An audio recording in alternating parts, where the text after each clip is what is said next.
আবদুল্লাহর প্রতিদ্বন্দ্বী। তো উনি ঋণ খেলাপি প্রায় 2,000 কোটি টাকা, 2,000 কোটি টাকার উপরে।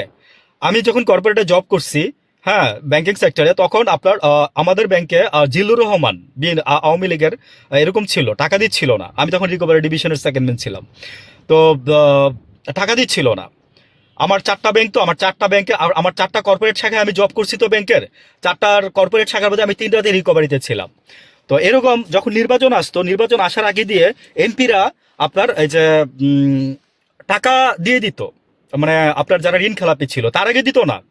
গেলে ভাই মনে করেন যে আপনার এই যে এরে দিয়া মারবে, ওরে দিয়া মারবে, এরে দিয়া থ্রেট, ওরে দিয়া থ্রেট, এগুলা করতো। নির্বাচন আসার আগে দিয়ে যখন এই যে মনোনয়ন দাখিল করতে হইতো, তখন একদিন এই জিল্লুর রহমান সাহেব, মজার একটা ইন্টারেস্টিং ঘটনা, ওনার ভালো একটা ক্রেডিট কার্ড ছিল সম্ভবত, না একটা লোনই ক্রেডিট কার্ড ছিল, হ্যাঁ। তো অনেকগুলো টাকা ছিল ওনাদের। তো ভাই বুঝেন না, এমপি মন্ত্রী তো ক্রেডিট কার্ড নিলে তোমার আর কম টাকা নেয় না, ভালোই নেয়। তো কোনোভাবেই টাকাটা তারা ফেরত দিচ্ছিল না। তো একদিন আমরা সকালে অফিসে গিয়ে দেখি, এই 10 সালের নির্বাচনের আগে, হাসিনা নির্বাচনের যে নির্বাচনের আগে, মনিউদ্দিন ফখরুল 111-এর নির্বাচনের সময়, তখন গিয়ে দেখি যে জিল্লুর রহমান পুরো টাকা দিয়ে দিচ্ছে একদিন সকালবেলা, বুঝছেন। তো এই লোকের এই যে মঞ্জুরুল সাহেবের আপনার এই যে কালকে আপনার ওরা নির্বাচন করছেন, আপিলের ইয়াতে বোধহয় আসছে, ওইখানে আইসা ওদের ক্যান্ডিডেটকে মারধর করছে। মারধর করছে হচ্ছে হাসনাত আব্দুল্লাহ বলতেছে যে ওদের গায়ে হাত তুলছে, কিন্তু ওনারা বলতেছে যে না। আর ইলেকশন ইসি থেকে জানানো হয়েছে যে ওনারা দেখছে যে একটা হট্টগোল হয়েছে।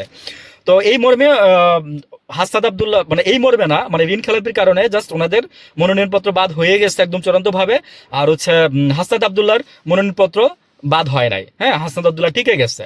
তো হাসনাত আব্দুল্লাহ পাশ করে যাবে, আমি এখানে বলে দিলাম, 2টা প্রেডিকশন করে দিই, হাসনাত আব্দুল্লাহ পাশ করে যাবে, রুমিন ফারহানা পাশ করে যাবে, হ্যাঁ, তারপরে আরো অনেকেই পাশ করে যাবে। স্বতন্ত্র থেকে যারা দাঁড়াইছে, 119 জন স্বতন্ত্র থেকে দাঁড়াই গেছে বিএনপির, এবং ওরা নামবে না।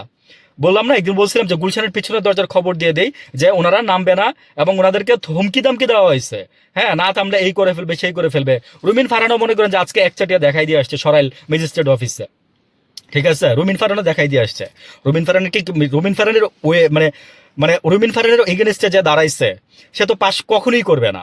রুমিন ফারহান পাশ করে যাবে, একচাটিয়া পাশ করে যাবে রুমিন ফারহান। আমি বললাম তো কথাটা, দেখেন, জাস্ট পরে মিলাই নিয়েন আর কি। ভালো থাকবেন, আসসালামু আলাইকুম।